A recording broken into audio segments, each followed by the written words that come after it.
Hitung Cepat Indonesia Research Center atau IRC dalam pemilu presiden 2014 memenangkan Prabowo Hatta.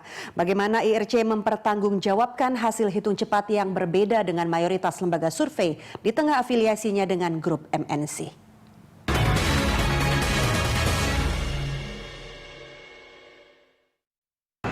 Mbak Yunita, hitung cepat IRC menunjukkan bahwa Prabowo Hatta unggul dalam Pilpres lalu. Prabowo 51,11%, Jokowi 48,89%. Benar ya Mbak ya? Oke. Nah, bagaimana metode hitung cepat IRC sehingga menghasilkan angka ini? Ya, kita mempunyai sampel yang tersebar secara proporsional. Kita mengatakannya multi-stage random sampling, tersebar secara proporsional dan kita pilih secara bertahap gitu ya. Jadi berdasarkan jumlah DPT terbesar sampai yang terkecil. Jadi kalau yang paling besar berarti mereka mendapatkan TPS sebagai sampel paling besar. Demikian juga bertahap sampai jenjang yang paling akhir.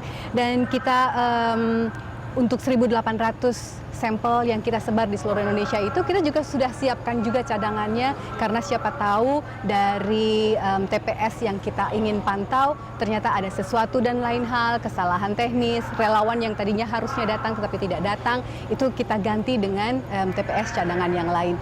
Dan kemudian kita juga ada spot checker yang mengecek keberadaan observer di tempat itu. Kita juga melakukan verifikasi juga apakah memang data yang dikirimkan oleh relawan kami di lapangan sesuai dengan catatan yang disahkan oleh TPS setempat. Begitulah caranya. Caranya begitu. Nah, tadi Mbak Yunita katakan 1.800 sampel begitu. Secara demografi apakah juga mewakili?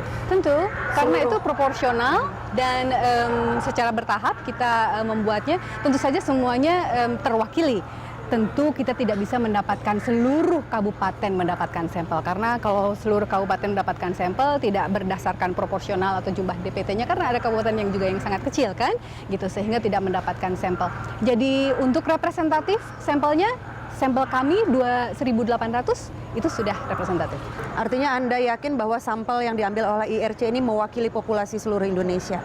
Tapi kenapa Mbak hasilnya bisa berbeda dengan 7 atau 8 lembaga survei yang lain? Bisa saja terjadi perbedaan sedemikian karena sebetulnya perbedaan selisih suara antara kedua kandidat ini sangat tipis.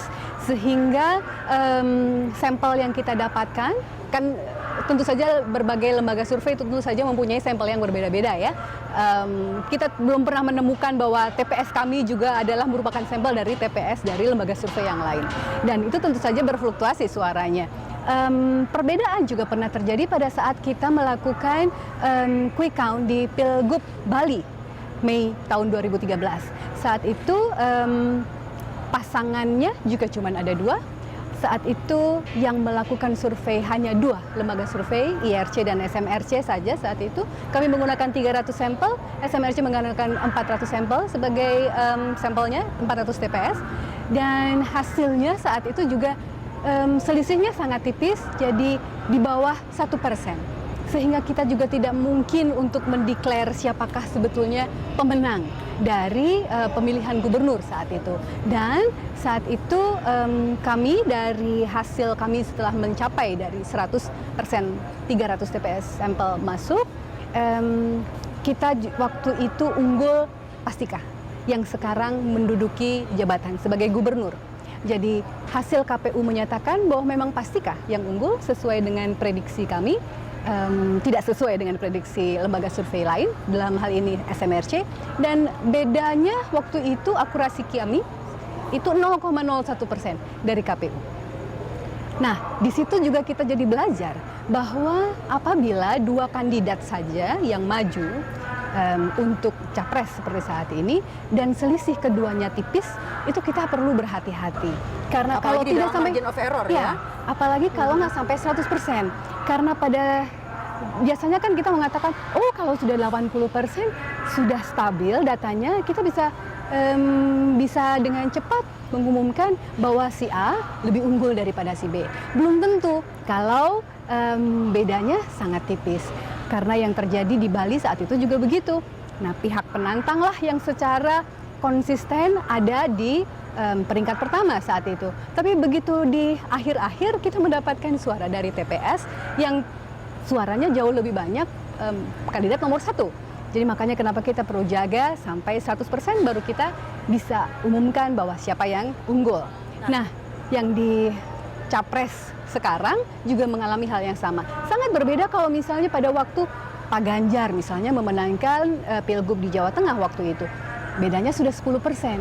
Jadi bisa diprediksi begitu ya, meskipun belum begitu sampai dia stabil 100%. di 70-80%, kita sudah bisa prediksi bahwa Pak Ganjar yang akan menang. Nah, Mbak Yunita, artinya dari hasil quick count IRC pada Pilpres kemarin, berapa kemudian bisa mendekati atau menyamai hasil KPU nanti? Ya, kita belum tahu ya, karena kita hanya bisa menunggu tanggal 22 saat KPU menyatakan berapa perolehan suara yang dihitung dari keseluruhan TPS. Kalau kita kan hanya 1.800 ya, 1.800 TPS itu nggak sampai 0,5% dari keseluruhan TPS yang ada. Makanya harusnya memang kita secara proporsional menganggap quick count itu hanya prediksi dan tidak menganggapnya sebagai sebuah kebenaran yang sudah selesai begitu ya. Karena sebuah penelitian ilmiah membuka ruang untuk kesalahan. Jadi margin of error atau bias itu misalnya kami 51,11% untuk keunggulan Prabowo Hatta. Itu dibacanya 51. Kalau kurang 50 atau plus 52. 1, 52. Demikian juga dengan Jokowi JK, dari 49 dia bisa 50 atau dia bisa 48. Nah, ada angka yang mereka sangat bersamaan di range 50. Bersentuhan.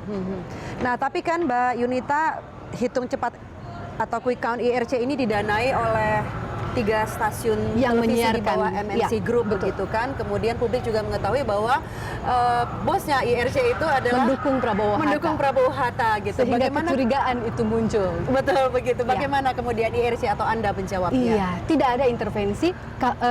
Pertanyaan yang sering kali memang ditanyakan. Tapi kan punyanya Pak Haritanu, selama tidak ada intervensi tidak ada masalah.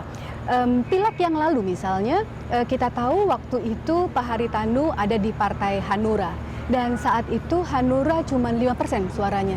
Kita tidak kemudian membuatnya menjadi 10% misalnya, atau 6% misalnya, tidak. Dan prediksi kami saat itu hanya berbeda 0,01% juga dengan pengumuman dari KPU untuk kemenangan PDIP. Saat itu PDIP 18,95% di hitungan KPU dan kami memprediksinya 18,96%.